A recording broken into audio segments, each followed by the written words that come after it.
Hello friends, informative facts and figures में आप सभी का स्वागत है। बर्ड्स ऑफ द वर्ल्ड के चौथे भाग में हम पृथ्वी के और कुछ खूबसूरत पक्षियों के बारे में जानेंगे। अगर आपने पिछले तीनों भाग नहीं देखा हो तो डिस्क्रिप्शन में दिए गए लिंक पे क्लिक करके देख सकते हैं। वीडियो अच्छा लगे तो लाइक और शेयर कीजिएगा और जाने से पहले चैनल को सब्सक्राइब करना ना भूलें। तो चलिए वीडियो शुरू करते हैं। इस चौथे भाग के पहले नंबर पे है यूरोपियन रॉबिन। यूरोपियन रॉबिन एक छोटा पक्षी है जो टर्डिडे परिवार से संबंधित है। यूरोपीय रॉबिन चमकीले नारंगी लाल स्तन, चेहरे, गले और पेट के साथ अपनी विशिष्ट उपस्थिति के लिए जाना जाता है। इसके बाकी पंखों का रंग भूरा भूरा होता है। इसकी एक सफ़ेद आंख की अंगूठी और एक छोटी काली चोंच होती है। यूरोपीय रॉबिन विभिन्न प्रकार के आवासों में पाए जाते हैं, जिनमें वुडलैंड्स, उद्यान, पार्क और हीथलैंड्स शामिल हैं। वे मानव आवास के प्रति अपने आकर्षण के लिए जाने जाते हैं और अक्सर घरों और बगीचों के पास देखे जाते हैं, खासकर सर्दियों के महीनों के दौरान जब वे पक्षियों को खिलाने वाले लोगों की ओर आकर्षित होते हैं। अगला नंबर यानी 2 पे है बुलफिंच। बुलफिंच एक रंगीन और गठीला पक्षी है जो फिंच परिवार फ्रिंजिलिडे से संबंधित है। चमकदार काली टोपी, चेहरा, पंख और पूंछ के साथ वयस्क नर बुलफिंच की एक विशिष्ट उपस्थिति होती है। उनकी पीठ और पेट मुलायम लाल गुलाबी रंग के होते हैं।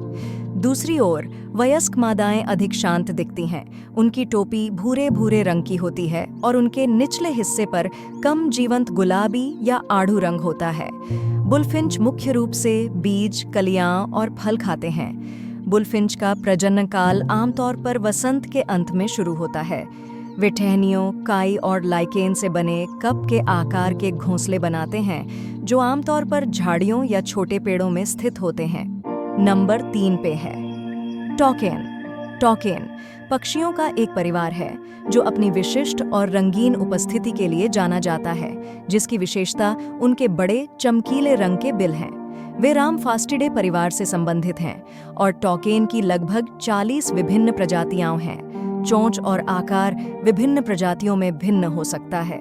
टॉकेन आमतौर पर पेड़ों की गुहाओं या अन्य जानवरों द्वारा बनाए गए छिद्रों में घोंसला बनाते हैं। वे अपनी पसंद के अनुसार कैविटी को संशोधित करने के लिए अपने बिलों का उपयोग कर सकते हैं।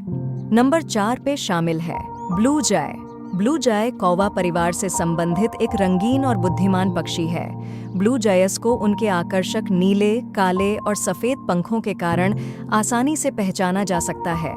उनके सिर पर एक कलगी होती है जिसे वे ऊपर और नीचे कर सकते हैं। उनके पंख और पूंछ चमकीले नीले रंग के होते हैं और उनके चेहरे और पंखों पर विशिष्ट सफेद निशान होते हैं। ब्लू जैस उत्तरी अमेरिका के मूल निवासी हैं और वे जंगलों, पार्कों और उपनगरीय क्षेत्रों सहित कई प्रकार के आवासों में पाए जा सकते हैं। वे अनुकूलनीय पक्षी हैं और अक्सर शहरी और ग्रामीण दोनों परिवेशों में देखे जाते हैं। अगला नंबर यानी 5 पे है तुराको। तुराकोस उप सहारा अफ्रीका में पाए जाने वाले मध्यम आकार से लेकर बड़े पक्षियों का एक समूह है। वे अपनी अनूठी उपस्थिति के लिए जाने जाते हैं, जिसमें जीवंत रंग और पंखों की एक विशिष्ट कलगी शामिल है। ट्यूराकोस मुसोफेगिडे परिवार से संबंधित इसकी लगभग 23 मान्यता प्राप्त प्रजातियां हैं। तुराकोस अपने आकर्षक रंगों के लिए जाने जाते हैं, जिनमें हरे, नीले और बैंगनी रंग शामिल हैं। यह रंग पिगमेंट के कारण नहीं बल्कि पंखों की अनूठी संरचना के कारण होता है, जिसमें तांबा होता है। कई तुर्कोज के सिर पर पंखों की एक प्रमुख कलगी होती है, जो उन्हें एक विशिष्ट रूप देती है। तुराकोस विभिन्न प्रकार के वन क्षेत्रों में निवास करते हैं, जिनमें उष्णकटिबंधीय वर्षावन, पर्वतीय वन और बिखरे हुए पेड़ों वाले सवाना शामिल हैं। अब चलिए नंबर 6 पे कौन सी पक्षी है देख लेते हैं। नंबर 6 पे है Victoria crown pigeon. Victoria crown pigeon Papua New Guinea का मूल निवासी एक बड़ा जमीन पर रहने वाला पक्षी है। यह दुनिया में कबूतरों की सबसे बड़ी प्रजातियों में से एक है और अपनी शानदार उपस्थिति के लिए जाना जाता है। विक्टोरिया मुकुटधारी कबूतर की सबसे खास विशेषता इसके सिर पर नीले फीते जैसे पंखों का विस्तृत मुकुट है, जो ईस पक्षी को उसका नाम देती है। शरीर सुंदर नीले भूरे पंखों से ढका हुआ है, मैरून रंग की आंखें और सफेद नोक वाली पूंछ है।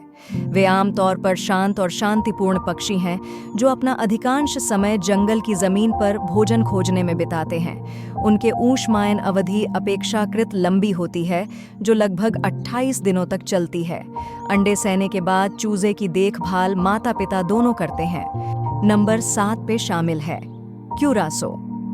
क्यूरासोव क्रेसिडी परिवार से संबंधित बड़े उष्णकटिबंधीय पक्षियों का एक समूह है।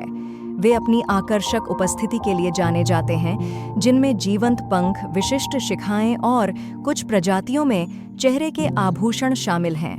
कई क्यूरासो प्रजातियों के सिर पर प्रमुख शिखाएं होती हैं और कुछ के चेहरे पर वेटल्स या कैस्क भी हो सकते हैं। क्यूरासोव मध्य और दक्षिण अमेरिका के उष्णकटिबंधीय जंगलों में पाए जाते हैं।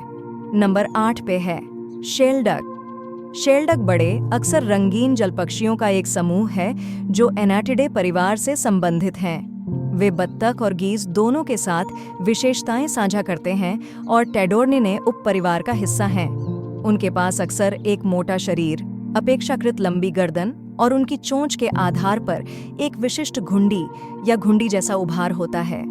विभिन्न प्रजातियों में आलू बुखारे अलग अलग हो सकते हैं, लेकिन कई शेलडक का रंग बोल्ड होता है, जिसमें सफ़ेद, काला, चेस्टनट और इंद्रधनुषी हरा या नीला रंग होता है। नंबर 9 पे है black swan. Black swan Australia की मूल निवासी एक बड़ी जल पक्षी प्रजाति है। यह अपने विशिष्ट काले पंखों, लाल आँखों और लंबी सुंदर गर्दन के लिए उल्लेखनीय है। ब्लैक स्वान मजबूत उड़ने वाले होते हैं और प्रवास के दौरान या उपयुक्त भोजन क्षेत्रों की तलाश में बड़ी दूरी तय कर सकते हैं। ब्लैक स्वान ऑस्ट्रेलिया में सांस्कृतिक महत्व रखता है और इसे पश्चिमी ऑस्ट्रेलिया के राज्य प्रतीक पर चित्रित किया गया है। और इस भाग के आखिरी यानी नंबर 10 पे है म्यूट स्वान। म्यूट स्वान सुंदर दिखने वाला एक बड़ा जल पक्षी है। वयस्कों के पंख पूरी तरह से सफेद होते हैं, आधार पर एक काले घुंडी के साथ एक नारंगी चोंच और एक एस आकार की गर्दन होती है। म्यूट स्वान अपने आवास विकल्पों में बहुमुखी हैं और वे झीलों, तालाबों, नदियों और मोहल्लों सहित विभिन्न मीठे पानी के वातावरण में पाए जा सकते हैं। म्यूट स्वान शाकाहारी होते हैं, जो मुख्य रूप से जलीय वनस्पति, शैवाल और जलमग्न पौधों पर भोजन करते हैं। म्यूट स्वान एक पत्नीक जोड़े बनाते हैं जो जीवन भर के लिए संभोग करते हैं। प्रजनन का मौसम आम तौर पर वसंत और गर्मियों में होता है। तो आशा करते हैं इन पक्षियों की जानकारी आपको अच्छा लगा होगा। ऐसे और भी जानकारी के लिए चैनल को सब्सक्राइब कीजिएगा। धन्यवाद।